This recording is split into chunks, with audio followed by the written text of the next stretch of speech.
ሰላም እንደምን አላችሁ? ይህ በኦፕሽን ኢትዮጵያ ወደ እናንተ የሚቀርብላችሁ የታዳጊዎች ፕሮግራም ነው።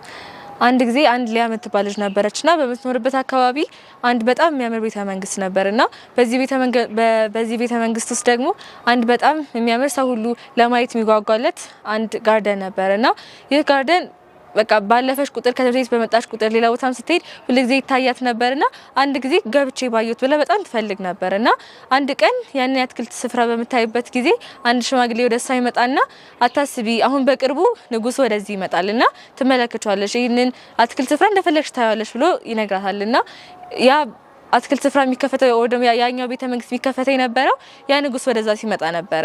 ከዛ በጣም ደስ ብሏት ሄዳ ቤተሰቦቿን ያኩ ንጉስ ይመጣል አለኝ ያኛው ሰውዬና በጣም ደስ ብሎኛል ብላ ስትነግራቸው ምን ይሏታል ቤተሰቦቿ እኔ ግን አይመስለኝም እስከዛሬ እኮ አይተነው አናውቅም ይሄን ንጉስ የተባለውን ሰውዬ እናም ደግሞ ምንም እስከዛሬ ነው እንደዚህ የሚባል ነገር ሰምተን አናውቅም ብለው ይነግሯታልና አንዳንድ ሰዎችን ግን ስጠይቅ እውነት ነው እንደዚህ የሚባል ነገር አለ ንጉሱ ይመጣል ይባላል ግን አይመስለኝም ብለው ይነግሯታል እና እቺ ልጅ ተስፋ እንድታረግ የነበራት ወይ ደግሞ የሰማችው ነገር በቂ አልነበረ ነገር ግን በቃ ያ ሰውዬ ያ ሽማግሌ ነገራትን ነገር በመጠበቅ በቃ ይሄ ንጉስ ይመጣ ይሆናል ብላ ተስፋ ታደርግ ነበርና አንድ ጊዜ ከትንሽ ጊዜ በኋላ ያ ንጉስ መጣ ተብሎ በከተማው እንዳለ በደስታ ሲያወሩት ሰማለችና በጣም ደስ ብላት ሰው ያንን ቤተ መንግስት ለማየት በጣም በጉጉት ወደዛ ትሄዳለች። ከዛ ልክ ሄዳ ያገኘች ሰውዬ የነበረው ያ ሽማግሌ ንጉስ ይመጣል ብሎ ያላት ሰውዬ ንጉስ ሆኖ አገኘችና በጣም ደስ ብላት ያን ሰውዬ ስላወቃት ነይ ግቢ ላሳይሽ ብሎ እነዛን አትክልት ስፍራዎች ምትወዳቸውን አበቦች ያሳያታል ማለት ነው።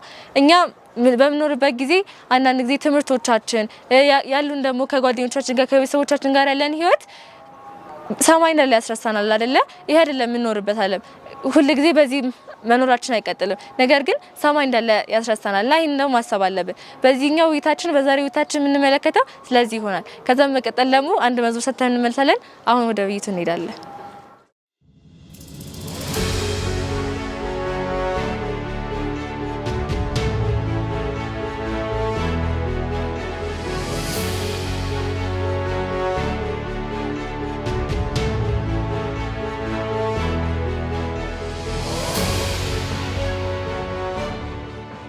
ሰላም ውድ ተመልካቾቻችን ይህ በሆፕ ቻናል የሚዘጋጅላችሁ የታዳጊዎች ሰንበት ትምህርት ውይይት ነው። ከመጀመራችን በፊት ከወንድማችን ኦሊያድ ጋር ጸሎት እናደርጋለን። እሺ እንጸልይ። እግዚአብሔር ለዚህ ሰዓትና ለዚህ ጊዜ ስላደረስከን እናመሰግንሃለን። ሁላችንንም ደግሞ ከያለንበት ሰብስበህ ይሄን እንድናጠና ስለረዳን እናመሰግናለን።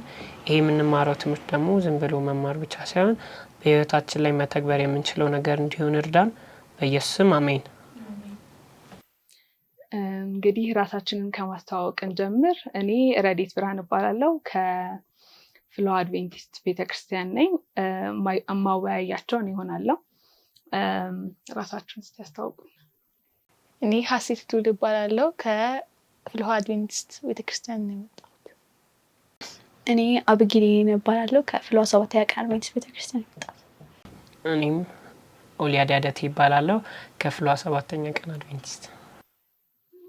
እሺ ዛሬ እንግዲህ የምንወያየው በሶስተኛው ሰንበት ትምህርት ላይ ነው። ይህም ለነገ ዛሬ መዘጋጀት በሚል ርዕስ የቀረብልን ነው።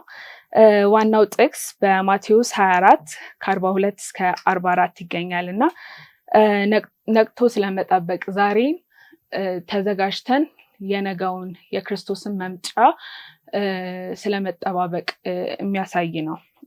ስለዚህ ለመጀመሪያ ያክል እስኪ ጥያቄ ላንሳና ክርስቶስ ለኛ ምን አይነት ምልክቶችን ነው ያስቀመጠልን? ማቴዎስ ወንጌል ላይ እንግዲህ እንደሚገልጽልን በሰፊው አስቀምጦታልና መጀመሪያ ላይ የሚሆኑት ምልክቶች ምን አይነት ናቸው ብሎ ያስቀምጥልናል? እስኪ ሀሴት እዚህ ላይ ሀሳብ ስጭ። እንግዲህ ክርስቶስ ለደቀ መዛሙርቱ ሲናገር የዚህ ዘመን እንደዚህ ክርስቶስ እስኪመጣ ድረስ ባለው ሊመጣ ሲል በጣም ብዙ ምልክቶች በዓለም ላይ ሊታይ ይችላል እና ከራእይ መጽሐፍ ላይ ይመስለኛል እዛ አካባቢ በኦርደር ይናገራል፣ ቃል በቃል አላውቀውም እንጂ እሱን ካነበብን የክርስቶስ ዳግም ምጽአት መቅረቡን ማወቅ እንችላለን ያስባል። ሀሳብ ጨምሪ። ወደ ራእይ ከመራቃችን በፊት እዛው ማቴዎስ ላይ ዛሬ የምንወያይበት ውይይት ላይ ምንድነው እሷ እንዳለችው ቦርደር ነው የሚቀመጠው። ሐሰተኛ ነብይ ይኖራል፣ ጦርነት ይኖራል፣ የመሬት መንቀጥቀጥ፣ ብዙ ነገሮች አሉና ኢየሱስ ለክርስቲያኖችና መጽሐፍ ቅዱስ ለሚያነቡትና በሱ ለሚያምኑ ሰዎች ብዙ ምልክት ሰጥቷልና እንድንዘጋጅበት ምልክት ሰጥቶናል ቢያስ እውነት ነው። በዲቴል አስቀምጦታል ማቴዎስ 24 ላይ ማለት ነው። እና ክርስቶስ እያንዳንዱን ነገር እንድናቅና በዛ መልኩ ደግሞ ተዘጋጅተን እንድንጠብቅ ይፈልጋል እና ሁሉንም ነገር በክሊር በሆነ መንገድ አስቀምጦልናል ማለት ነው። መሀል ላይ ምን ይላል? አትደንግጡ፣ እነዚህ ነገሮችን ቢፈጠሩ አትደናገጡ፣ ገና የመጀመሪያው አይነት ነገር ነው ይላል እና ምንድነው በምንድነው የምናውቀው መጀመሪያው ይሁን መጨረሻው? አሁን ብዙ ነገሮች ይፈጠራሉ። አሁን በብዛት ጦርነት አለ በዚህ ምድር ላይ እና ጦርነቶችን ስናይ ሁል ጊዜ የተለመደ ነገር ነው። በቃ ክርስቶስ እኮ መምጫው ነው፣ ክርስቶስ መምጫው ነው ይባላል እና እነዚህ ነገሮች እንዴት ነው የምንለያቸው? መጀመሪያው ነው ገና እየጀመረ ነው ይሄ ነገር ነው ወይስ ወደ መጨረሻው እየተቃረብን ነው የሚለውን ነገር እንዴት እናየዋለን? እስኪ ኦሊያድ ትንሽ ሀሳብ አንሳለን። ብዙ ጊዜ እነዚህ ነገሮች የሚነሱት የተቀመጡት ዘመኑ ሲደርስ የኋለኛው ዘመን ላይ ነው፣ ማለትም እየተቃረበ ነው ማለት ነው። ስለዚህ ለኔ እየተቃረበ ይመስለኛል። ስለዚህ እየተቃረበ ነው እንጂ ገና መጨረሻው ላይ አይደለንም ብለህ ነው የምታስበው? ያው ወደ የመጨረሻው ጊዜ ሆኖ እየተቃረበ ነው የክርስቶስ መምጫ ግን። እሺ መጽሐፍ ቅዱሳችንስ ምን ይላል? በማርቆስ 13 ከ3 እስከ 37 የሚገኘውን ሀሳብ እስኪ አንሱልን። በማርቆስ 13 እስከ 37 ያለው ሲጠቃለል ብዙ ስለሆነ ሲጠቃለል ምንድነው ኢየሱስ ክርስቶስ ቁጭ ብሎ ሲያስተምራቸው ነው የሚታዩና ምንድነው ንገረን፣ ደቀ መዛሙርቱ እንድሪያስ መሰለኝ ንገረን እስኪ ምንድነው የሚፈጠረው ብሎ ሲነግራቸው ዘርዝሮ ይነገራቸው። ጦርነት ይነሳል፣ ልጆች በአባቶቻቸው ላይ ይነሳሉ፣ በእናቶቻቸው ላይ ይነሳሉ። የተለያዩ የሆነ ሳይኖችን እንትን ይላል ይጠቅሳል እና ሲጠቃለል እሱ ነው ባጠቃላይ። እግዚአብሔር ይባርክሽ። ስለዚህ አሁን እነዚህን ሲምቦሎች አነሳን፣ ምን አይነት ነገሮች ሊፈጠሩ እንደሚችሉ አነሳን። ስለዚህ ወደ ታይትሉ ስንመጣ፣ ወደ ርዕሱ ስንመጣ ለነገ ዛሬ መዘጋጀት ማለት ምን ይመስላችኋል? እንዴት ታዩታላችሁ? ለነገ ዛሬ መዘጋጀት የሚባለው እንግዲህ ሁላችንም ከቀን ወደ ቀን እንደው ጎበዝ ትጉ ከሆንን የምናደርጋቸው ነገሮች ነው። አሁን ለምሳሌ ነገ ፈተና ብንሆን የምንዘጋጀው የዛሬ ወይ ከዚህ በፊት ያለው ሳምንት ነው። ልክ እንደዛ ሁሉ ክርስቶስ ሊመጣ ነው ብለን ብዙ ቦታ ይነገረናል። በየቅዳሜ የሚሰበከው ስለ ክርስቶስ ዳግም ምጽአት ነው እና ይመጣል ብለን መጠበቅ ወይም ደግሞ ዝም ብሎ መጠበቅ ሳይሆን ሊመጣ ነው፣ እኔ ምን ማድረግ አለብኝ? አሁን ምን አድርጌ ነው የምዘጋጀው? ክርስቶስ ቶሎ እንዲመጣ ዳግም ምጽአቱን ማፋጠን ወይም ሆኖም ለራሴ በኋላ በፍርድ ወንበር ፊት ስንቀመጥ ምኑ ጋር ነኝ ብለን ራሳችን የምናዘጋጀው ነገር አለ። ከቀን ወደ ቀን ህይወታችን የምናስተካክለው ንስሐ የምንገባበት ጊዜ መዘጋጀት ወይም ደግሞ ለነገ ዛሬ መዘጋጀት የሚባል ይመስለኛል። ስለዚህ አንቺ ሀሳብ ስትሰጪ ምን አይነት ጥያቄ መጣልኝ?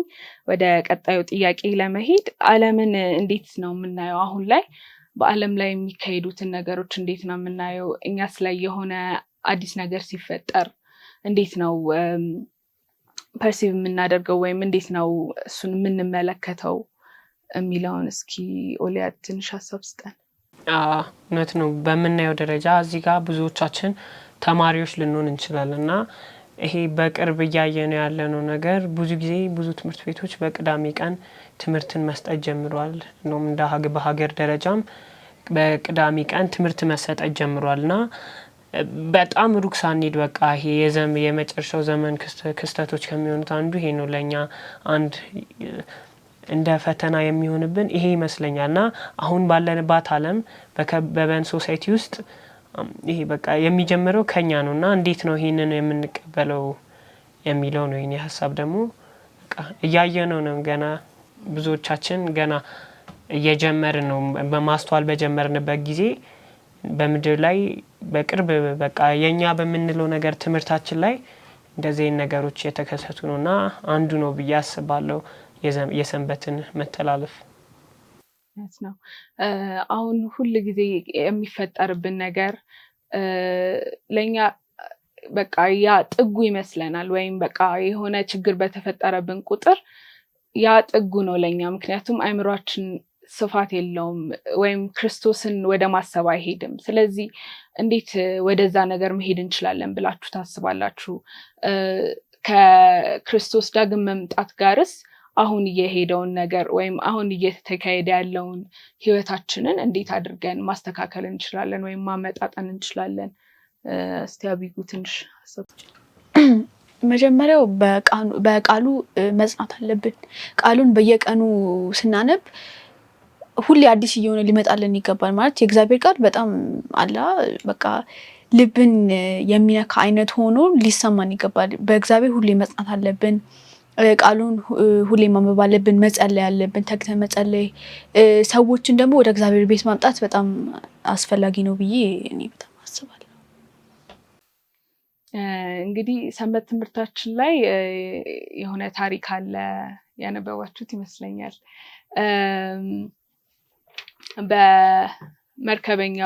በመርከበኞቹ ወይም አሳ አጥማጆቹ ታሪክ ላይ ካለው ነገር ጋር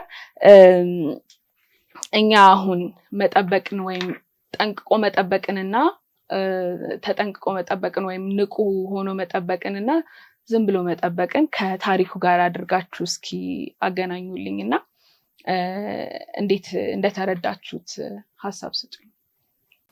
ታሪኩን መጀመሪያ ስናየው ሙሉ ታሪኩን አንድ አሳ መርከበኛ አለ። አሳ ለመጠምዱ ሰዎች ነበሩና አጥምደው አምሽተው ምናምን ይመጣሉ ወደ ቤታቸውና ከሩቅ ነው ገና ይሄ በማግያው መሰለኝ በሱ ሲያይ የሌሎቹ የካፕቴኑ ሌሎቹ ክሪው ሚስቶቻቸው እዛ ጋር ቆመው ጠብቀው ሲጠብቋቸው እናያለን። የሱ ሚስት ግን አላያትም ነበር እና ባንዴው ቶሎ ልክ ጀልባዋን እንዳቆመው ምንድነው ወደ ሚስቱን ሲያጣት ጊዜ ቶሎ ብሎ ወደ ቤቱ ይሄዳል። ልክ ቤቱ ሲሄድ ልክ እሷ ስታየው እንዴ መጣህ እንዴ አንተን እኮ ስጠብቅ ነበር አለችው።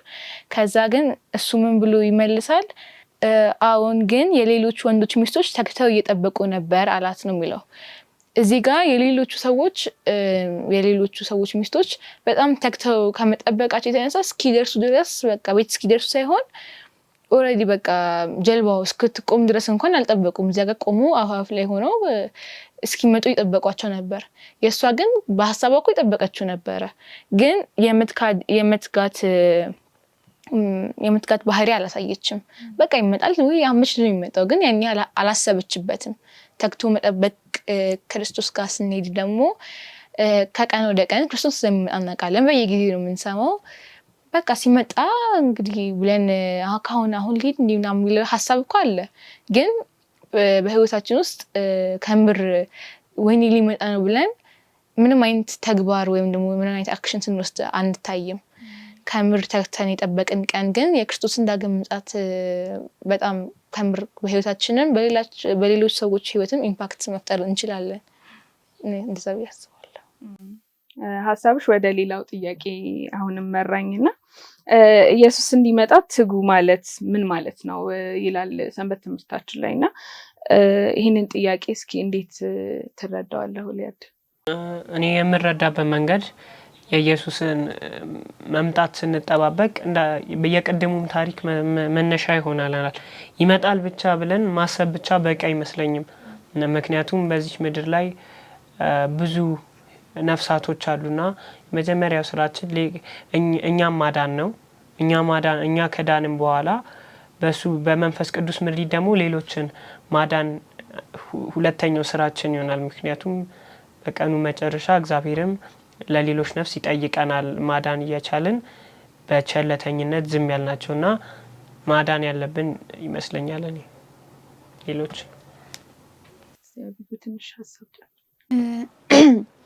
እኔ እንደማስበው ከሆነ ራሳችንን መጠየቅ አለብን ብዬ አስባለሁ።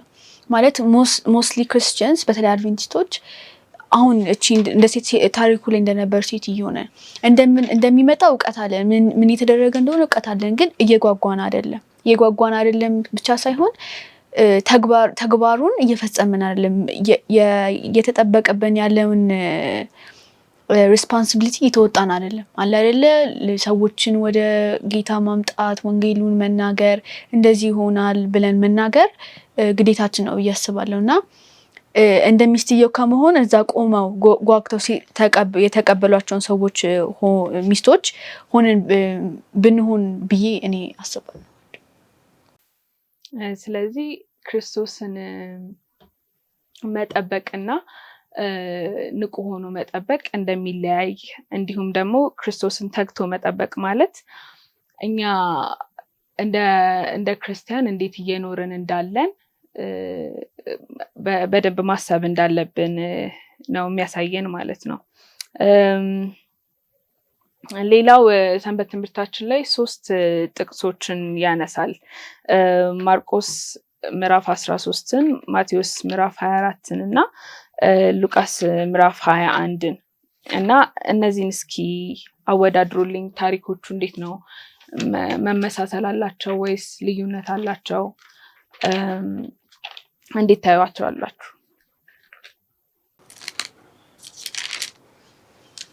ሁለቱም በአንድ ፐርስፔክቲቭ ኢየሱስ በአንድ ቦታ ሆኖ በሶስት ፐርስፔክቲቭ የተጻፈበት ቦታ ነው። ልዩነቱን አምናሶሽ ግን ምንድነው በማርቆስ በማቴዎስ እና በሉቃስ የተጻፉት አለ አይደለ? እንደዛ ሆኖ በአብዛኛው ታሪኮች አሉ በሶስቱም ቦታ እና እንደዛ ነው የተጻፈው። ልዩነት አለው ግን ምንድነው የሚያጠነጥነው ያ ቦታ ኢየሱስ በዛ ቦታ ቁጭ ብሎ እየሰበከ ምን እንዳለ ነው ማለት አሁን እንዳልኩሽ ጦርነቱን ወንድ ላይ መነሳቱን ምናምን ላይ የሚያጠነጥን ነው፣ ግን በሶስት ፐርስፔክቲቭ የተጻፈ ነው። አይ ቲንክ በደንብ ለመረዳት ጥቅሶቹን ማንበብ የሚገባን ይመስለኛል። ቢካዝ እንግዲህ አንድ ነገር ሶስት ሰውኛ አሁን ላይ ተቀምጠን የሆነ ሰው ቢናገር እኔ ያለኝ ፐርስፔክቲቭ እና አንቺ ያለኝ ፐርስፔክቲቭ ሲጻፍ ይለያያል። ዝም ብለን እንደዚህ ይመስለኛል ማለፍ አንችልም። ማርቆስ ላይ እዚህ ጋር ሲጽፍ የተፈጠረው ነገር በቃ ተቀምጦ እያለ ምንድነው የሚፈጠረው ወደፊት እንዴት እንደሚመጣ ምን እናውቃለን ብሎ ሲጠይቋቸው ክርስቶስ ቅድም እንዳልነው በቃ ጦርነት ወሬ ትሰማላችሁ፣ እንደዚህ ሊሆን ይችላል፣ ህዝብ ላይ ይነሳል ምናምን፣ ግን አደንግጡ፣ ተጠንቀቁ፣ ራሳችሁን ከሽንገላ ምናምን አርቁ የሚለውን ይሄን ተፈጥሮ ግን ከዚህ ነገር ራቁ የሚለውን ፒኦቪ ይሰጣል። የሌሎችን ግን ሜቢ ጥቅሱን ብናነብ ወይ ማቴዎስና ሉቃስ። የማቴዎስ የሚናገረው ክርስቶስ ይመጣል፣ ክርስቶስ ግን የሚመጣበትን ሰዓት አናውቀውም ነው። ስለዚህ ሰዓቱን ስለማናውቀው ተዘጋጅተን እንጠብቅ ነው። ማርቆስ ደግሞ የሚለን ሰዓቱ እየደረሰ ነው። ስለዚህ ሰዓቱ እስኪደርስ ባለበት ጊዜ ውስጥ ስለሚያጋጥሙን መከሮች ነው። ስለዚህ በዛ መከራ ውስጥ እንድናልፍ ነው የሚነግረን እና ማቴዎስም እንደዚሁ ነው፣ ሉቃስም እንደዚሁ ነው የሚለው። ስለዚህ ተመሳሳይነት አለው ማለት ነው የስቶሪ ፍሎ። ይመሳሰላል። ሉቃስ ብዙ ጊዜ የሚነግረን ስለ ኢየሩሳሌም እየነገረን የነበረው ስለ ኢየሩሳሌም መውደቅ ነው እና ይሄን ይመስላል። እሺ ማቴዎስ 24 ላይ አንተ እንዳልከው ማንም አያውቅም ስለ አብ መቼ መምጣት ኤግዛክት ታይሙን ማንም አያውቅም ብሎ ተጽፏል እና ኢቭን ልጁ ራሱ አያውቅም ይላል እና እሱን ነገር እንዴት ተረዳችሁት? እንዴት ነው ክርስቶስ ራሱ ሊመጣ ብሎ ነገር ግን እንዴት ነው ታይሚንጉን ላያውቀው የሚችለው የሚለውን እስኪ አንሺልን። እንደዛ ይላል ግን ምንድነው በሁለተኛ ፊልጵስዩስ ከ6-11 ድረስ ምን ይላል ላንብቡ። እርሱ በእግዚአብሔር መልክ ሲኖር ሳለ ከእግዚአብሔር ጋር መተካከልን መቀማት እንደሚገባ ነገር አልቆጠረውም። ነገር ግን የባሪያ መልክ ይዞ በሰው ምሳሌ ሆኖ ራሱን ባዶ አደረገ። በምስሉም እንደ ሰው ተገኝቶ ራሱን አዋረደ፣ ለሞትም ይኸውም የመስቀል ሞት እንኳን የታዘዘ ሆነ። በዚህ ምክንያት ደግሞ እግዚአብሔር ያለ ልክ ከፍ ከፍ አደረገው፣ ከስም ሁሉ በላይ ያለውን ስም ሰጠው። ይህም በሰማይና በምድር ከምድር በታች ያሉት ሁሉ በኢየሱስ ስም ይንበረከኩ ዘንድ ምላስም ሁሉ ለእግዚአብሔር አብ ክብር ኢየሱስ ክርስቶስ ጌታ እንደሆነ ይመሰክር ዘንድ ነው ይላል። እና ኢየሱስ ክርስቶስ ወደዚህ ሲመጣ ከላይ ብዙ ፕሪቪሌጅ ጥሎ ነው የመጣው። ማለት ያለውን ክብር ያለውን እኔ እንደማስበው ከሆነ ሳም ታይፕ ኦፍ ኖሌጅ ጥሎ የመጣ ይመስለኛል። አዲስ ሆኖ ነው የመጣው፣ ስጋ ለብሶ ነው የመጣው። ገባሽ አይደለ? እና ምንድነው እኔ እንደማስበውና ሳጣው እንደተረዳሁት ከሆነ ያለውን ኖሌጅ ተገድቦ ነው የመጣው። ማለት ያውቃል፣ አያውቅም ያልኩ ሳይሆን ያውቃል፣ ግን የሆነ ኖሌጁ ተገድቧል ብዬ አስባለሁ። ምክንያቱም ምንድነው ሞቶ ተነስቶ ከእንደገና ግሎሪፋይድ ሆኖ ወደ ላይ ይሄዳል። ወደ አባቱ ሲሄድ ሁሉም ነገር ያውቃል፣ ግን የሆነ some part of his knowledge ተገድቧል። መቼ እንደመጣ በዛ ሰዓት እንደዛ ብሎ ሲናገር አያውቅም ነበረ። ገባሽ አይደለ? በዚህ ሰዓት ነው የመጣው ምናምን ብሎ አያውቅም ነበር። ግን ሬዘረክት አድርጎ ወደ ላይ ከወጣ በኋላ ሁሉም ግሎሪፋይድ የተደረገለት ይመስለኛል። በእኔ ሳይሆን ያንቺን ሀሳብ ለማጠናከርም እንትን መጽሐፍ በጣም ባይ ዘ ዌይ ይሄ ቶፒክ ከኛ እድሜ በላይ ሆነ ይመስለኛል። እንዳጠቃላይ እኔ እንደሚመስልኝ ከሆነ ክርስቶስ እሷ እንዳለችው ሲመጣ እንደ ሰው እንደኛ ተሰቃይቶ በቃ ከኛ እኩል ለመሆን ነው ስጋችንን ለብሶ የመጣው። በዛን ጊዜ ውስጥ እንግዲህ እኔ ምንም እውቀቱ ባይኖረኝም እንደሚመስለኝ ከሆነ ኮኪ እንዳለችው የሆነ እውቀቱም ሆነ የሆነ ነገር ልክ እንደ ሰው ማሰብ አይ ቲንክ ክርስቶስ መቼ እንደሚመጣ ቢያቅ ኖሮ አምላክ ነው እንጂ ሰው እንደ ሰው ሆኖ መጣ ማለት አንችልም ነበር። ቢካዝ አምላክ ወደኛ ወረደ ነው እንጂ የምንለው ስጋ ለብሶ መጣ ማለት ምንችል አይመስለኝም። እና በዛም ሰዓት ክርስቶስ በምድር ባለበት ጊዜ መች እንደሚመጣ ወይም ደግሞ ይሄ ሁሉ ነገር አልቆ ዳግም ምጽአት መች እንደሚሆን አያውቅም ነበር ነው እንጂ እንዳጠቃላይ አያውቅም ወይም ደግሞ ልክ እንደኛ ምንም አይነት ክሉ አልነበረውም የሚል አይመስለኝም። ስለዚህ ሀሳባችሁ ስጋ ከለበሰ በኋላ ነው ያንን ዲቫይን ፓወር about the future ወይም ስለዚህ ስፔሲፊክ ነገር ማወቅ ያልቻለው ስጋ ከለበሰ በኋላ ነው ብላችሁ ነው የምታስቡት ማለት ነው? ጥቅሱ ላይ እንደዛ ነው። በራሱን ባዶ ያደረገ ነው የሚለው። ምንም እንኳን አምላክ ቢሆንም ግን የአምላክነቱን ዲቫይን ፓወር ጥሎ ነው የመጣው። ገባሽ አይደለ? ስለዚህ some part of his knowledge በቃ ተገድቧል። ሰው ሆኖ ነው የመጣው አለ አይደለ? ስጋ ለብሶ እኛን በሚረዳበት ሪሌት በሚያደርግበት መልኩ ነው የመጣው። ገባሽ አይደል? ስለዚህ በዛ ሰዓት በሚልበት ጊዜ በሚናገርበት ጊዜ ለእንድሪያስ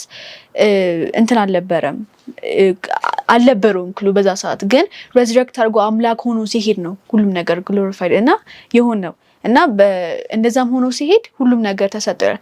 ከስም ሁሉ በላይ ሁሉንም ነገር ሰጠው ይላል እግዚአብሔር አባቱ ማለት ነው። እና እንደዛ ነው ብዬ ነው የማስበው። ስጋ ለብሶ የመጣው እኛን ሪሌት ሊያደርግ ነው። እነኛ አያውቅም፣ ግን መች አባቱ ግን ይመጣል።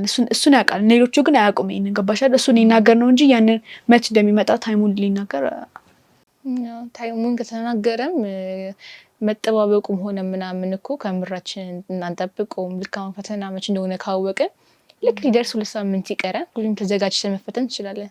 ግን ትምህርት ቤት ላይ ራሱ ኩዊዝ የሚባለው ነገር ቢመጣ እንዳልወድቅ ብለን ኖርማሊ ቀን በቀን የምናጠናው ነገር አለ አይደለ?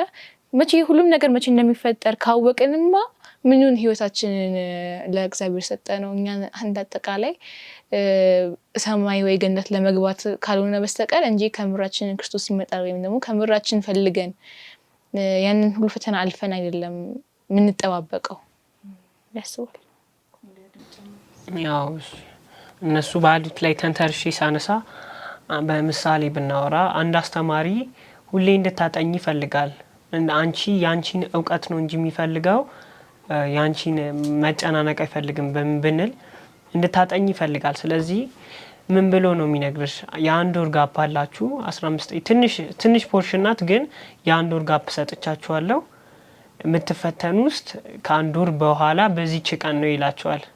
ስለዚህ እነዛ ተማሪዎች ሙሉ ሰዓቱን የሚያጠኑ ይመስሉሻል ወይስ ልክ የአንድ ወር ሊያልቅ ሲል የሚያጠኑ ይመስሉሻል? ወይስ ይህ አስተማሪ ሁለተኛው ሰው አስተማሪ ደግሞ እንዲህ ብሎ ይነግራቸዋል፣ ከአንድ ወር በኋላ ፈተና፣ በዚህ አንድ ወር ጋፕ ውስጥ መቼ እንደምፈትናችሁ በማታውቁበት ሰዓት እፈትናችኋለሁ። ስለዚህ ብዙ ጊዜ ኩዊዝ ነው የምንለው እሷ እንዳለችው እና መቼ እንደምፈትናችሁ አታውቁም፣ ስለዚህ እያጠናችሁ ጠብቁኝ ቢል ይሻላል። ሁሉም ተማሪዎች ፖርሽኑን በዛ ልክ እንዲያጠኑትና ወይስ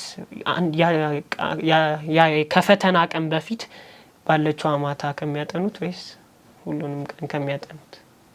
የሁለተኛው ሁሉም ቀን ቢያጠኑት ያ እንደሱ ይመስለኛል። ክርስቶስ መምጫ ቀን አላቅም ያለበት ምክንያት እንደዚህ ነው። ግን ከሰው ይለያያል ማለት አንዳንድ ሰዎች እንደው ኖሮ እንደው ጌታ ፈቅሮ አንዳንድ ሰዎች ቀኑ ተነግሯቸው አሁን በፈተናው ነው በዛ ተንተርሽ ሲሆን በፈተናው ላይ አንዳንድ ሰዎች ኩይዙ በዚህ ቀን ነው ተብለው በቃ ለውጤታቸው የሚጨነቁ ሰዎች አሉ አይደለ? ያጠናሉ በደንብ በዚህም ቀን ሆነ ከነገ ወዲያም ሆነ ነገ ማጥናታቸው አይቀርም። ግን አንዳንድ ሰዎች ደግሞ ወይ በቃ ነገ አጠናለሁ እያሉ እንትን ይላሉ አለ አይደለ? ምንድነው የሚባለው?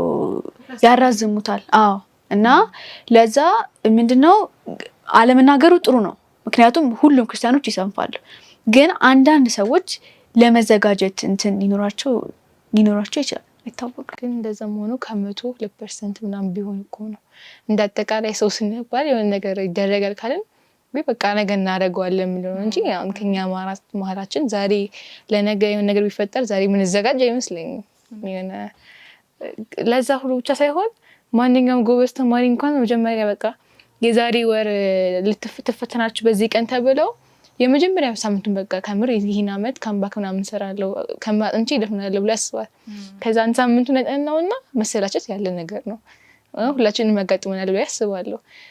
ተሰላችተን ነው በቃ ይኖዋት ይሄን አንድ ሳምንት አጥንቻለሁ በጣም ጥሩ ነው ምናምን በቃ መጨረሻ ቀላል ስለሆነ ወደ መጨረሻ ላይ እናደርገዋለን ብለን እናስበዋለን። ምንም ያህል ጎበዝ ቢሆን ምንም ያህል የማጥናት ፍላጎቱ ቢኖረንም ሰው ነንና መሰላቸት ያለ ነገር ነው። ወይም ደግሞ በቃ አይምሯችን በኋላ ማድረግ እንደምንችል ያስባል። ለዛ አይ ቲንክ ክርስቶስ አለመናገሩም አንድ ትልቅ ነገር ይመስለኛል። ከተናገረም ራሱ እኛ እውነት ለመናገር ክርስቶስ በዚህ ሰዓት ቢመጣ ኖሮ ከምራችን እሱን ፈልገን ነው አይሆንም ነበር አይደለ? አትሊስት ለውጤት ብለን ነበር የምንሰራው። ቀድመን አጠናንም በኋላ ማጠናንም መጨረሻው ውጤቱ ነው አፌክት የሚያደርግልን። በኋላ አጥንተንም እኮ እንደፍነው ነገር ሊሆን ይችላል። ግን በክርስትና ህይወታችን ላይ ስንመጣ ምንም እንኳን አንድ ወር ቀድመን ብናጠና ሙሉ ህይወታችን ራሱ በስነ ስርዓት ሰርተነው በጣም ብዙ ስህተት የሚያጋጥመን ነን እኛ ሰው በመሆናችን። እሱ እንድታነሽልኝ ነበረ። ምንድነው መሰላቸት ይመጣል። መሰላቸት በጣም ነው የሚመጣው። ምክንያቱም ማንም ሳይሆን ማንም የዛሬ ጌታ የዛሬ 100 ዓመት የሚመጣው ወይ 100 ዓመት አለኝ በቃ ምንድነው እንደዚህ ዛሬ እንትን አድርጌ ነገ እንትን ባረግ በቃ የዛሬ 100 ዓመት ይደርሳል ችግር የለም ይላል ጌታ ፈቅዶ። እንደው ጌታ እንግዲህ ኢምፖሲብል የማያመጣው ነገር የለም። ግን ጌታ ፈቅዶ እንኳን አንድ ሰው ወይም ሁለት ሰው ቢኖር የቀረውስ አለሽ አጋባሽ አይደለ? የቀረውስ ምን ሊሆን ነው? አይመጣም ማለት ትክክል አይሆንም። ለሁለቱም ሰዎች እንትን ብቻው ብሎ ለነዛ የማይድኑትስ ገባሻ? ምንም ክርስቲያን ሆኖ እንኳን አውቀው አይ በቃ አለኝ ጊዜ ብለው የስን የሚያደርጉ በጣም ብዙ ሰዎች አሉና 2% የቀረውስ 98% ገባሽ አይደለ? አይድንም አይሆንም። ለዛ ነው ያልተናገረው። መሰላቸት ይመጣል፣ ስንፍና ይመጣል፣ በጣም ስን ማድረግ ይመጣል። ዛሬ በቃ ዛሬ ናይት ክለብ ሄጄ በቃ እንደዚህ ነው የሆነው የዛሬ 100 ዓመት አለኝ ነገም ጅጋለሁ ሄጄ ንስሐ ብገባ ችግር ይመጣል። ለዛ ስለዚህ ስናጠቃልለው አሁን ህይወታችንን እንዴት ነው መኖር ያለብን? አሁን ይህን ሁላ ነገር ተነጋገርን። የክርስቶስን ዳግም ምጽአት መጠበቅ እንዳለብን፣ ሳይኖቹ ምን አይነት እንደሆኑ በግልጽ ተናግሮናል ክርስቶስ ማለት ነው። በመጽሐፍ ቅዱሳችን እያንዳንዱን ነገር ይገልጽልናል ስለ ሰከንድ ካሚንግ ወይም ስለ ክርስቶስ ዳግም ምጽአት ማለት ነው። ስለዚህ አሁን እኛ ምን እናድርግ? ምንድን ነው ማድረግ ያለብን? ህይወታችንንስ እንዴት ነው መኖር ያለብን የሚለውን እስኪ አንሺልን። አይ ቲንክ መጀመሪያ የኛን ህይወት ብዙ ጊዜ ክርስቶስ ሲመጣ ብለን እንድናስብ የሰውን ህይወት ኢምፓክት ለማድረግ እንሞክራለን። መጀመሪያ ግን የመጀመሪያ የራሳችን ህይወት ካላየ ነው የሰው ላይ ሄደን ምንም አንሰራም። የራሳችንን እያረረ የሰውን ማማሰል ነው የሚሆንብን። ሆነስትሊ ስፒኪንግ እንደማንኛውም ስናስበው በጣም ከባድ ነው። በቀን ሁላችን ስናስበው አት ሰም ፖይንት እኮ ምንረሳውም ይመስለኛል አይደለ? በሁሉ ጊዜ የምናደርጋቸው ነገሮች ክርስቶስን ያስደስታል ወይ?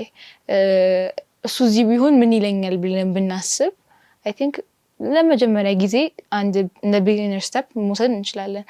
ከዛ ራሳችንን አትሊስት በቃ ይሄን ማድረግ እችላለሁ ብለን ካሰብን በኋላ ለሰዎች ማሰራጨት ወይም ፕሪች ማድረግ፣ ካልሆነም ደግሞ በቤተሰባችን ውስጥ ከጓደኛ ጋር በምናወራው ወሬ በምናደርገው ነገር በሙሉ ከነሱ መጀመር እንችላለን። የግል ህይወትን ካልተስተካከለ የሰውን መለወጥ እንደማንችል ሀሴት እንዳለችው ከሆነ ሞስትሊ ብለዋለች። ግን ምንድነው የራሳችን ላይፍ ኢምፓክት ማድረግ አለብን። ምንድነው እንደ ትላልቅ ሰዎች ባንሆንም ግን የሰው ህይወት ላይ ኢምፓክት መፍጠር እንችላለን። ግን ከባድ ነው። ምክንያቱም አንደኛ ከነሱ ዩኒክሊ ወተሽ ሲያዩሽ ቡሊ መደረግ ሊመጣ ይችላል። ብዙ እነሱን ተከትሎ ሊመጡ የሚችሉ ነገሮች አሉ። ግን እነሱን ተቋቁመሽ ሰውን ወደ አንቺ መሳብ ትችያለሽ። ዩኒክሊ ሆነሽ ስታንድ አውት አድርገሽ ስትታይ ሰውን ትስቢያለሽ። ከዛ ምንድነው እቺ ልጅ ምናምን እስኪ ልጠይቃት የሚሉ ብዙ ኪዩሪዮሲቲ የሚፈጥርባቸው ሰዎች ሊኖሩ ይችላሉ። እና እንደዛ ስታንድ አውት ስናደርግ ዩኒክሊ ስንቆም የመጥፎ ጎን እንዳለው ሁሉ ጉድ ሳይዱም አለ። ገባሽ አይደለ? ሰውን መሳብ እቺ ልጅ እኮ በቃ ሺዝ አ ጋድ ፊሪንግ ወመን ሂዝ አ ጋድ ፊሪንግ ማን እየተባልሽ ትጠሪያለሽ። ለዛ ዩኒክሊ ስታንድ አውት ማድረግ መልመድ አለብን እና በእግዚአብሔር ቤት ላይ መጣበቅ አለብን። ዋናው እሱ ነው። ቃሉን በጣም ተክተን ማንበብ አለብን፣ መጸለይ አለብን፣ ወንጌሉን መናገር አለብን። ምን አዲስ ታይም ቢሆን ለጓደኛሽ ሄደሻው ዛሬ እኮ እንደዚህ ተማርኩኝ፣ ባለፈው ቅዳሜ እኮ እንደዚህ ምናምን ነገር ብለሽ ብትናገሪ እሱም ዩኒክሊ ስታንድ አውት ነው በአሁኑ ሰዓት ማለት ነው። እና እሱን ማድረግ ያለብሽ ይመስላል። ያንቺ ሀሳብ ላይ ለማጠናከር ቤተክርስቲያን ውስጥ በምንላቸው ጊዜ ውስጥ አይ ቲንክ በክርስቲያን ህይወታችን ውስጥ በጣም ብዙ ኢምፓክት የሚኖረው ይመስለኛል። በራሳችን በጓደኞቻችን ዙሪያ ምንድን ነው የሚያደርጉት ምናምን። ጓደኛ በህይወታችን ውስጥ በጣም ብዙ ኢንፍሉዌንስ የሚያደርገን ይመስለኛል። ቤተክርስቲያን ውለን በምናደርገው ነገር በምናገለግለው ፈልገን ሳይሆን አንዳንድ ጊዜ ተገደን ራሱ የምናደርገው ነገር እኮ አለ አይደለ? እንደማንኛውም አንዳንድ ጊዜ አዘምሩ ስንባል አንፈልግም፣ ወይ የሆነ ነገር ምሩ ስንባል እናፍራለን ምናምን። ግን ሳንፈልገው የምናደርጋቸው ነገሮች ብዙ ጊዜ ለጥሩ ነው።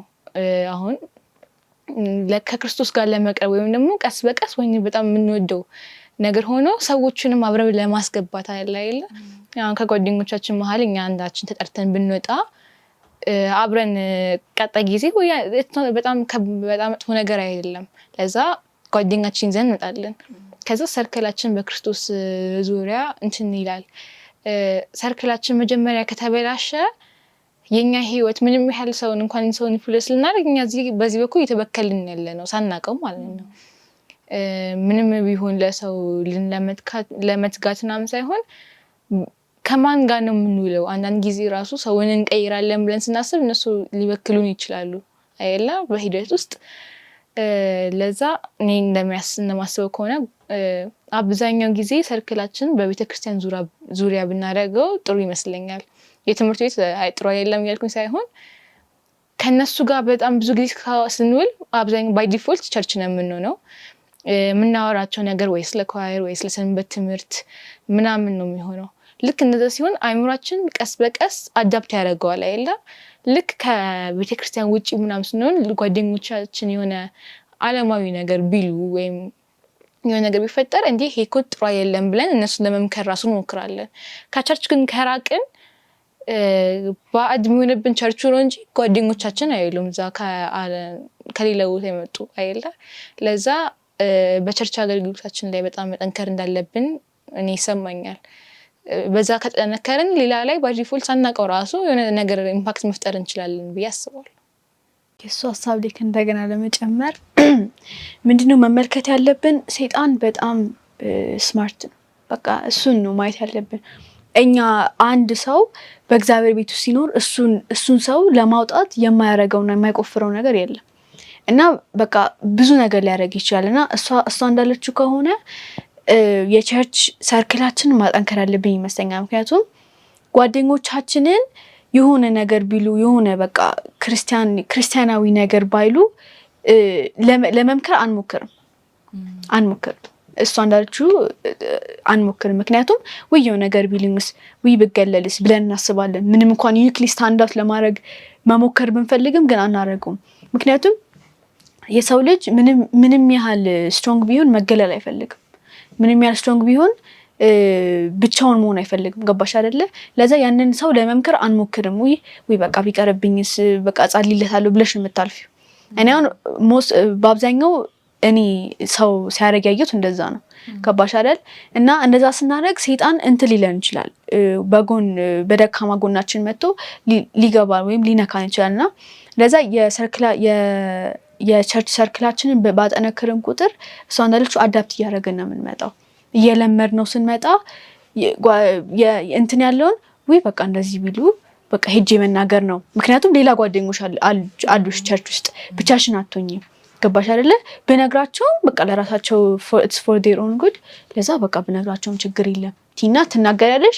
የሚያገሉሽ ከሆነ ያገሉሽ፣ የማያገሉሽ ከሆነ ሌላ ጓደኛ ሴት ጓደኛሽ። ለዛ አፈሪ። ገባሽ አይደል? ምንም ያህል selfishly speaking ቢሆንም ግን አፈሪ። ለዛ የቸርች ሰርክልሽ መጠንከር አለብሽ። ጥያቄውም እንደሚለን ከሆነ ምን ማለት ነው ይሄ ትጉ ሲለን አይደለ? ጥያቄው የሚለን ትጉ ሲለን ምን ማለት ነው አይደለም ይላል። እና እኔ ሳስበው ክርስቶስ ካስቀመጠልን አንዱ ነገሮች መካከል ትጉ ሲለን እኚህ 10ቱ ትእዛዛትን መጠበቅ ነውና ክርስቶስ ሲመጣ ባሉት ጊዜያቶች እኛ እንዴት ነው እነዚህ ነገሮች ተግባራዊ የምናረጋቸው፣ ትእዛዛቶች ተግባራዊ የምናረጋቸው ነው። ስለዚህ አንዱ ነገር ሊሆን የሚችለው እኛ አሁን ብዙ ጊዜ ቸርች እኔ አሁን በምሳሌ ሳወራው እኔ ቸርች በመጣበቅ ቅዳሜ ብዙ ጊዜ ጓደኞቼ ተሰብስበው ኳስ የሚጫወቱበት ቀን በዛን ጊዜ ሊሆን ይችላልና ያጓጓሻል። እንደዚህ እኮ በጣም ፈና ደስታ አለው ብለን ልንል እንችላለን። እና አንዱ ይሄ ቴምፕት ያደርገናል። በቃ ወደዛ ሂድ ነገር የሚል ነገር ሊኖር ይችላል። ከዛ ደግሞ ትንሽ ደግሞ ከፍ ስናደርገው ቅጣት ሲኖረው፣ ለምሳሌ አሁን ፈተና በቅዳሜ ቀን በሚወጣበት ጊዜ አለ እና እንዴት ነው ይሄን ነገር የምናስተናግደው የሚለው ክርስቶስ በቃ እግዚአብሔርን ወደ መለመን ነው መሄድ ያለብን። ምክንያቱም እግዚአብሔር በዛ ቀን እግዚአብሔር ሁሉንም ነገሮች እንዲያመቻችልን ማድረግ እንችላለንና ይሄ ትጉ ሲለን እኛ በህይወታችን ክርስቶስን እያሳየን ሌሎችንም ወደ መዳኑ መጥራት ይመስለኛል። እና ይሄን ሀሳብ እንግዲህ የዛሬ ውይይታችን ይሄንን ይመስል ነበር። ብዙ ነገር እንደተረዳችሁበት ተስፋ አደርጋለሁ። ክርስቶስን ደግሞ ነቅተን እንድንጠብቅ እግዚአብሔር በጸጋው ይርዳን። ከአቢጌል ጋር ጸሎት በማድረግ እንዘጋዋለን። እሺ እንጸልይ። በላይ በሰማይ ያለ የምትወደን አምላካችን እጅግ እናመሰግናለን። ጌቴ ደግሞ ለሰዓትና ጊዜ ስላበቃን፣ ጌቴ ደግሞ ያንተን ቃል መናገር እንድንችል፣ ጌቴ ደግሞ ለዚህ ስላበቃን እጅግ እናመሰግናለን። በውይይታችን ማለት ጌቴ ደግሞ ከኛ ጋር ስለነበርክ፣ ጌቴ ደግሞ ሀሳብ መስጠት እንድንችል ስለረዳን እጅግ እናመሰግናለን። ጌቴ ደግሞ አሁን ከኛ ጋር ሁን፣ አትለየን። ጌቴ ደግሞ እኛንም ሌሎች ሰዎችንም አንተን በትጋት ማስጠበቅና መጠበቅ እንድንችል ትረዳን ዘንድ እንለምንሃለን። አትለየን በጌታ በኢየሱስ ክርስቶስ።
እግሮቼም ይስታሉ።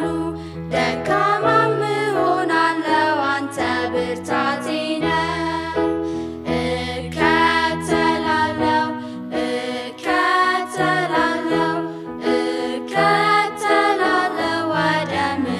ወደምትመራኝ።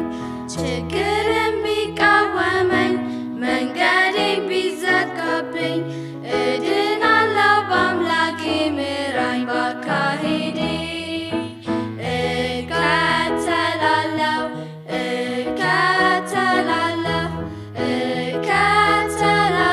ወደምትመራኝ።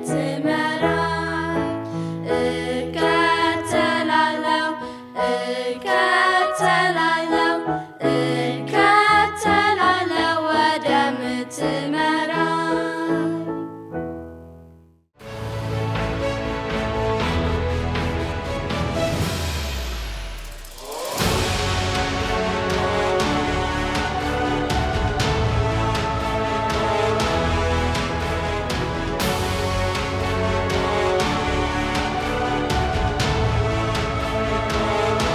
በነበረን ውይይትና በመዝሙር እንደተባረካችሁበት ተስፋ አደርጋለሁ።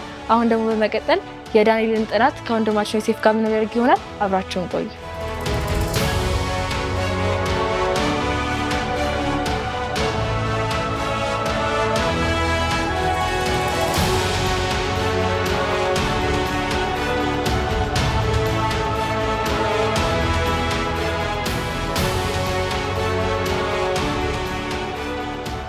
ሰላም ለእናንተ ይሁን ውድ ታዳጊዎች፣ ያላችሁበት የእግዚአብሔር ሰላም እንዲበዛላችሁ ምኞቴ ነው። ወንድማችሁ ዮሴፍ ነኝ። በባለፈው ጊዜ ላይ ስለ ትንቢት አጠናን ስርዓቶችን አጥንተናል። ብዙ እንደተባረካችሁ ደግሞም ትንቢትን ለማጥናት በብዙ እንደሞከራችሁ አምናለሁ። መቼም በባለፈው ፕሮግራማችን ላይ የተከታተልነው ትንቢት ቀላል እንደሆነና በነገርኳችሁ የአፈታት ስርዓት ብታጠኑ በቀላሉ በትንቢት ውስጥ የተገለጠውን ኢየሱስን ማወቅና ማግኘት እንደምንችል ተምረናል። ዛሬ ባለፈው እንዳስተዋወቅኳችሁ የትንቢተ ዳንኤል መጽሐፋችንን በይፋ እንጀምራለን። ምዕራፍ 1ን ዛሬ ምንዳሰሰው ይሆናል። በምዕራፍ 1ችን ላይ ከቁጥር 1 ላይ ምንድን ነው የሚለው? ሲጀምር የይሁዳ ንጉሥ ኢዮአብ በነበረ አንድ ንጉሥ በነገሰ በ3ኛው ዓመት ላይ የባቢሎን ንጉሥ የነበረው ንጉሥ ናቡከደነፆር ኢየሩሳሌምን መጥቶ እንደከበባት ይጀምራል። የዳንኤል መጽሐፍ ሲጀምር በአስከፊ ታሪክ ነው የሚጀምረው። ያም የአስከፊ ታሪክ ምንድን ነው? እግዚአብሔር የመረጣቸው እግዚአብሔር ደግሞ እንዲያገለግሉ ከተሾሙት ከእስራኤል ሕዝብ መጥፎ ታሪክ ነው የሚጀምረው። ይህም ታሪኩ ንጉሥ ናቡከደነፆር የሚባል ወደ ኢየሩሳሌም መጥቶ ከተማዋን እንደከበበና ከዛም እሱ ብቻ አይደለም ብዙ ምርኮኞችን ይዞ ወደ ባቢሎን ወደሚባል ከተማ ይዟቸው እንደሄደ ይናገራል። ይህ ታሪክ የተከሰተው በ600 ቢሲ ወይም ዓመተ ዓለም ላይ ነው። ይህንን ሀሳብ ከማብራሪያ በፊት የቢሲ እና የኢዲ ልዩነት ልንገራችሁ፣ ወይም የዓመተ ዓለም እና የዓመተ ምሕረት ልዩነት ልንገራችሁ። ዓመተ ዓለም ማለት ወይም ቢፎር ክራይስት በእንግሊዝኛው የምንለው ከክርስቶስ ልደት በፊት ያለ ነው። ያ ማለት ከክርስቶስ ልደት በፊት ያሉት ቁጥሮች በሙሉ ወደ ኋላ የሚቆጠሩ ናቸው። ኤዲ ደግሞ የምንለው አፍተር ዴዝ የምንለው ወይም በአማርኛው ዓመተ ምሕረት የምንለው ደግሞ የሚቆጠሩት ወደፊት ነው። ስለዚህ ቢፎር ክራይስት ወደ ኋላ ሲቆጠር፣ ኤዲ ደግሞ ወደፊት ይቆጠራል ማለት ነው። ስለዚህ ይህ ታሪክ የተከሰተው ይህ ወረራ የተከሰተው በ605 ቢሲ ዓመተ ዓለም ላይ ነው። ንጉሥ ናቡከደነፆር ወደ ኢየሩሳሌም መጣ፣ ከተማዋን ከበባት። ከዛም በኋላ ወርቁን፣ ብሩን፣ ያለውን ነገር ሁሉ ዘርፎ ወሰደ። ከዛም እሱ ብቻ አይደለም ብዙ ወጣቶችንም ብዙ ሰዎችን ይዞ ወደ ባቢሎን ከተማ እንደመጣ ይጠቅላል። እንግዲህ ከኢየሩሳሌም ወደ ባቢሎን ወደ 1000 ኪሎ ሜትር ተብሎ ይገመታል። አስቡ፣ ያኔ አውሮፕላን አልነበረም፣ መኪና አልነበረም። የሄዱት በእግር ነው። አንዳንዱ በፈረስ አንዳንዱ በእግር። በጣም አድካሚ ጉዞ እንደነበረ ልብ እንድትሉ ፈልጋለሁ። ታዲያ ወደ ባቢሎን ከመጡ በኋላ ንጉሥ ናቡከደነፆር ወጣቶችን መረጠና እነዚህ ወጣቶችን ወደ ትልቅ ትምህርት ቤት አስገባቸው። በዚህ ትምህርት ቤት ውስጥ ምንድን ነው የሚያደርገው? የባቢሎንን ትምህርት እንዲማሩና ከዛም በኋላ ላይ ወደ ራሱ መንግስት አምጥቷቸው እንዲገዙ ስለሚፈልግ ነው። ታዲያ ከነዚህ ሁሉ ወጣቶች የአራት ሰዎች ስም ግን ገኖ ይታያል። የመጀመሪያው ይህንን መጽሐፍ የጻፈው ዳንኤል ሲሆን ሁለተኛው አናንያ፣ ሶስተኛው ደግሞ ሲድራቅ፣ አራተኛው ደግሞ ሚሳቅ እንደሆነ ይናገራል። ታዲያ እነዚህ አራቱ ሰዎች ከሌሎቹ ከእስራኤል ከመጡ ወጣቶች ለምን ገነው ወጡ የሚለውን እንድታዩና እንድትመለከቱ ፈልጋለሁ። ታዲያ ንጉሥ ናቡከደነፆር 3 ትኩረት ያደረገው ጦርነቶችን አደረገባቸው። የመጀመሪያው ስማቸውን መቀየር ነበር የፈለገው። ለምሳሌ ዳንኤልን ምን ብሎ ጠራው? ከዚህ በኋላ ዳንኤል አይደለም ስምህ አለ። ማን ነው? ብልጣሶር ተባለ። አናንያ ደግሞ ስምህ ከዚህ በኋላ እሱ አይደለም ሲድራቅ ነው ተባለ። ሚሳኤል ደግሞ የተባለው ሰውዬ ደግሞ ከዚህ በኋላ ስምህ ሚሳቅ ነው ተባለ። አዛሪያ ደግሞ የመጨረሻው ደግሞ ከዚህ በኋላ ስምህ እሱ አይደለም አብድናጎ ነው ተባለ። አሁን ይህ ስም ለውጥ ቀላል ለውጥ እንዳይመስላችሁ። ለምሳሌ የአንዱን ስም ታሪክ ልንገራችሁ። ዳንኤል ማለት እግዚአብሔር ፈራጄ፣ እግዚአብሔር ዳኜ ነው ማለት ነው።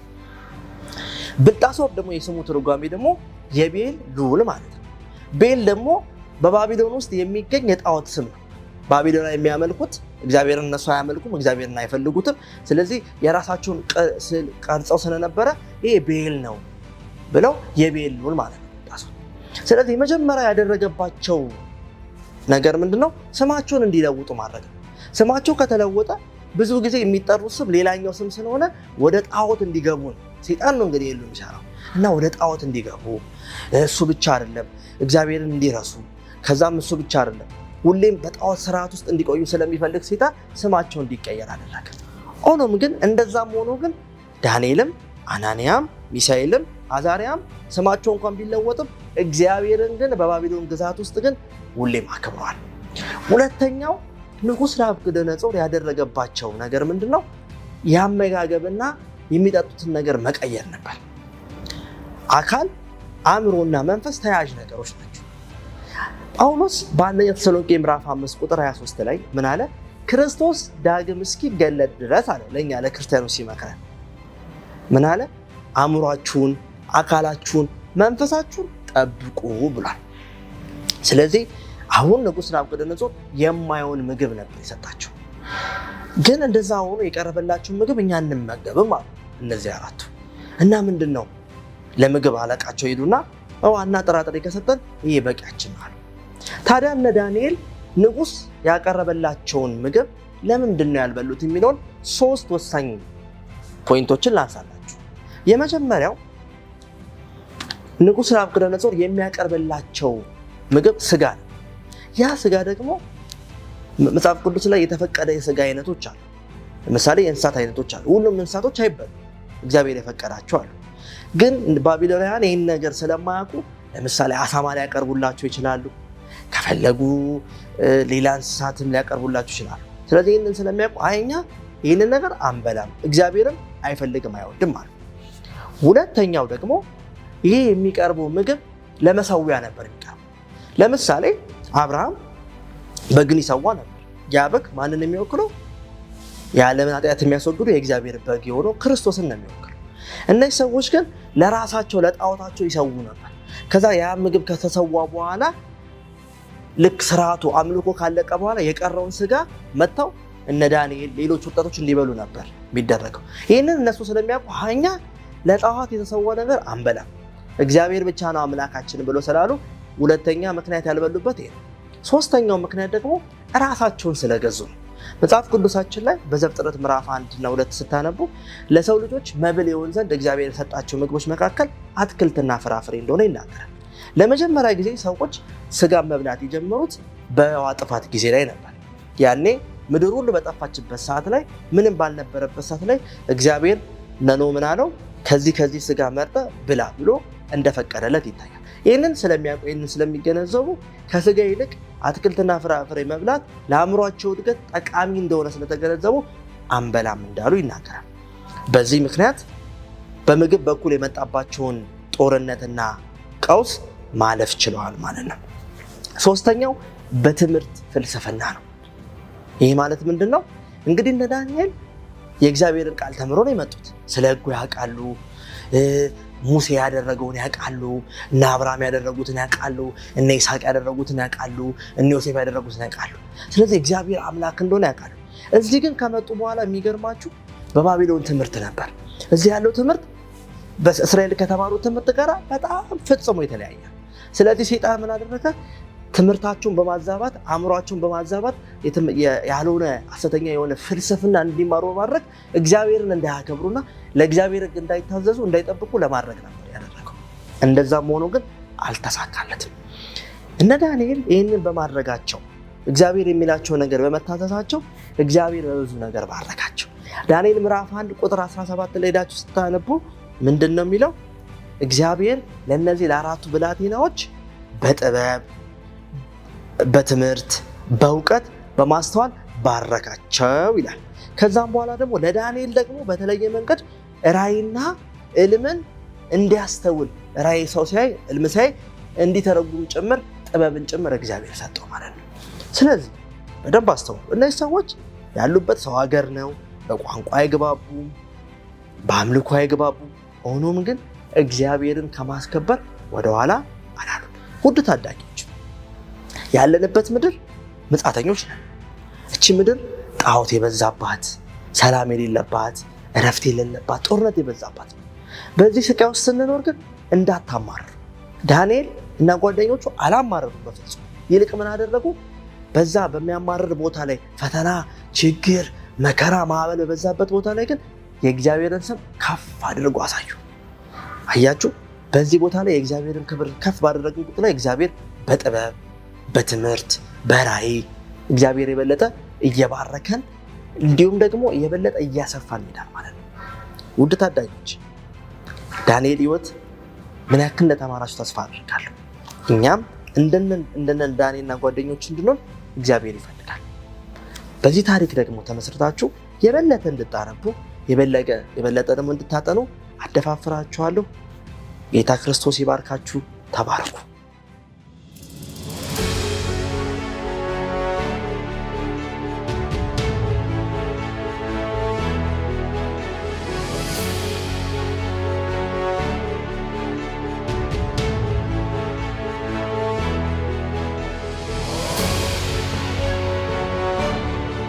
በዚህኛውም ጥናታችን ደግሞ እንደተባረካችሁበት ምንም ጥርጥር የለኝም።